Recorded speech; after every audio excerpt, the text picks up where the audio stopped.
CPIM സംസ്ഥാന സെക്രട്ടേറിയറ്റിൽ നടന്ന ചർച്ചകളുമായി ബന്ധപ്പെട്ട് വസ്തുതാവിരുദ്ധമായ വാർത്തകൾ പ്രചരിപ്പിക്കുന്നുവെന്ന് CPIM. പോരായ്മകളെ സംബന്ധിച്ച് വിമർശനപരവും സ്വയം വിമർശനപരവുമായ ചർച്ചകളാണ് നടന്നത്.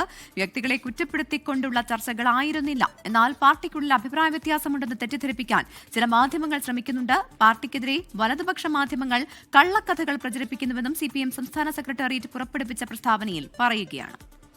ഷഫീദ് റാവുത്ത് അതിന്റെ കൂടുതൽ വിവരങ്ങളുമായി തിരുവനന്തപുരത്ത് നിന്ന് ചേരുന്നുണ്ട്. ഷഫീദ്, എന്താണ് ഇത്തരത്തിലൊരു പ്രസ്താവന ഇറക്കാനുള്ള കാരണം? ഈ സെക്രട്ടേറിയറ്റ് യോഗവുമായി ബന്ധപ്പെട്ട് മാരത്തൺ യോഗമാണ് നടന്നത്. അതിൽ ഉണ്ടായ ചർച്ചകളെ സംബന്ധിച്ചൊക്കെ പല രീതിയിലുള്ള വാർത്തകളും പുറത്തു വന്നിരുന്നു. അതിൽ തന്നെയാണോ ഇപ്പോൾ ഇങ്ങനെയൊരു പ്രസ്താവന ഇറക്കാൻ പാർട്ടി തയ്യാറായത്? പ്രജനി, കഴിഞ്ഞ ദിവസം ചേർന്ന CPIMന്റെ സംസ്ഥാന സെക്രട്ടേറിയറ്റ് യോഗത്തിൽ നേതൃത്വത്തിനെതിരെ അടക്കം വലിയ വിമർശനങ്ങൾ ഉയർന്നിരുന്നു. മാത്രമല്ല KK ശൈലജ അടക്കം പേരാവൂരിൽ മത്സരിച്ചതിൽ അതൃപ്തി ഉൾപ്പെടെയുള്ള കാര്യങ്ങൾ രേഖപ്പെടുത്തുന്ന സാഹചര്യമുണ്ട്. ഇത് സംബന്ധിച്ചൊക്കെ വാർത്തകൾ പുറത്തു വന്നിരുന്നു. ഇതാണ് ഇപ്പോൾ CPIM സംസ്ഥാന സെക്രട്ടേറിയറ്റിൽ നിന്ന് ഇങ്ങനെ ഒരു വാർത്താക്കുറിപ്പ് പുറത്തേക്ക് വരാൻ കാരണം. അതിൽ പറയുന്ന കാര്യങ്ങൾ, അതായത് തെരഞ്ഞെടുപ്പ് തോൽവിയുമായി ബന്ധപ്പെട്ട വിശദമായ ചർച്ച CPIMന്റെ സംസ്ഥാന സെക്രട്ടേറിയറ്റിൽ നടന്നു. പോരായ്മകളെ സംബന്ധിച്ച വിമർശനപരവും സ്വയം വിമർശനപരവുമായ ചർച്ചകൾ നടന്നു.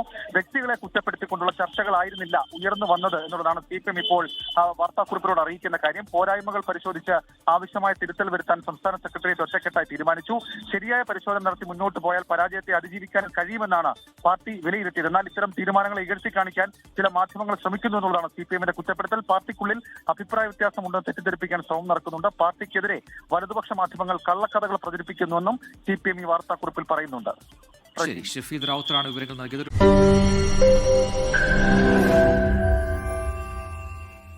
ലോകത്തെവിടെയായാലും ഏത് സമയത്തും 24 വാർത്തകളും ഓഗ്മെന്റഡ് റിയാലിറ്റി പാക്കേജുകളും എക്സ്പ്ലെയിനറുകളും വിശദമായി കാണാൻ ഞങ്ങളുടെ YouTube ചാനൽ നിങ്ങൾക്ക് സബ്സ്ക്രൈബ് ചെയ്യാം.